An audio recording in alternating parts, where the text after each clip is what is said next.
I guess my first question, my only question right now, is whether this is an example of partnership for access that we've got familiar with in places like China that we could see a whole lot more of in the United States in the future. What are your thoughts on that? Yeah, I think this could set the precedent, especially with Chinese companies. And ultimately, when it came down to it, given the algorithm was off the table, once the export rules changed, a partnership with Oracle was the only way to go. It ends up a Goldilocks situation for Oracle, and I think TikTok and ByteDance not needing to sell, getting a stake, and now they continue to go as a standalone entity. And I think relative to what was essentially a forced sale to Microsoft, this definitely ends up a lot more positive with Oracle a clear winner.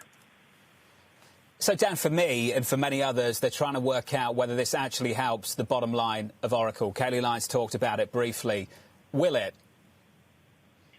I think this deal itself doesn't necessarily move the needle significantly. I think the ripple effect, especially in the Beltway, as they've trailed AWS and Amazon as well as Microsoft. Microsoft winning the JEDI deal, biggest government deal ever. I think this gives a shot of credibility on the cloud side, puts them more on the sort of area code to get some of these deals. So I think the ripple effect will be positive for Oracle relative to getting this deal. Dan, stick with us. I want to turn to another story now. The U.S. preparing a possible antitrust lawsuit against Facebook, which I'm sure you've heard about. Freddie Late of Latitude Investment Management saying mega-cap tech is loaded with too much risk. The FTC coming out after Facebook just this morning. A lot of tail risk around the risks they pose to society, the monopoly positions that they have. So I just feel like the risk-reward is so much in your favor to buy other high-quality businesses as opposed to just mega-cap tech.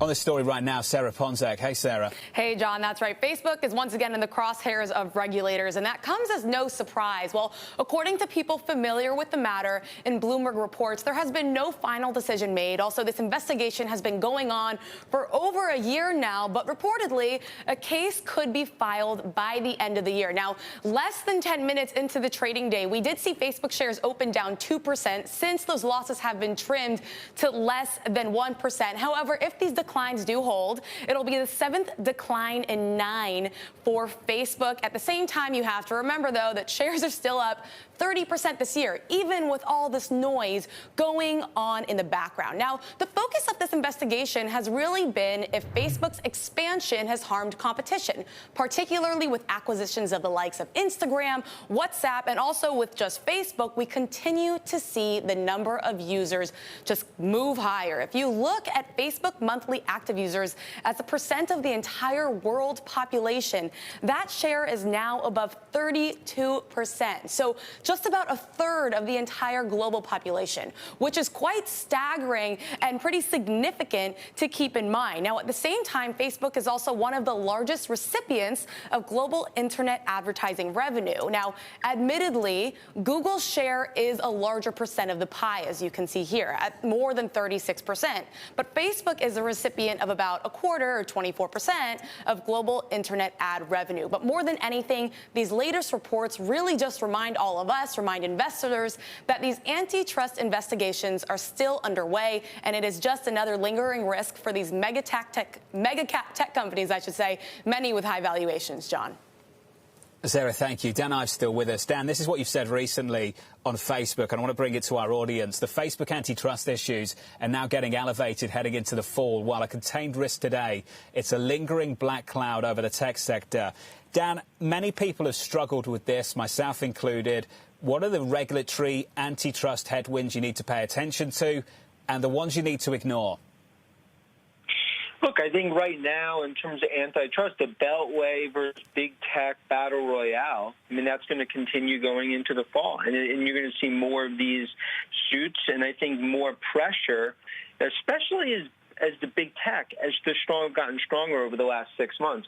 Right now, the street views it still as a contained risk. I think a lot of it does depend on the election in terms of potential blue wave and what happens, especially in the Senate, in terms of some law changes. But for right now, it's a contained risk, but something investors need to pay attention to, as there's a bright spotlight on these big tech players where they expect Zuckerberg, Bezos, and others to be spending a lot of time in the 202 area code over the next year. Dan, just a final question for me, and it's on a company that you've covered so well over the last few years. You've been a committed bull to Apple when others have called the death of Apple repeatedly over the last several years. Dan, the unveil of the last 24 hours, because it's not the iPhone, it doesn't get as much attention, if any attention at all, Dan. And I just wonder, from your perspective, this is real money. And for many people, for many companies, if they could have a segment like wearables, that would be a massive company in and of itself. Dan, your thoughts on the unveil of the last 24 hours?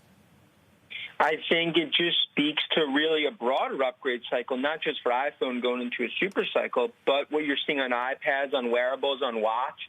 I mean, Watch, we think it's 10% of overall Apple customers today. That goes to 25% in the next 3 years.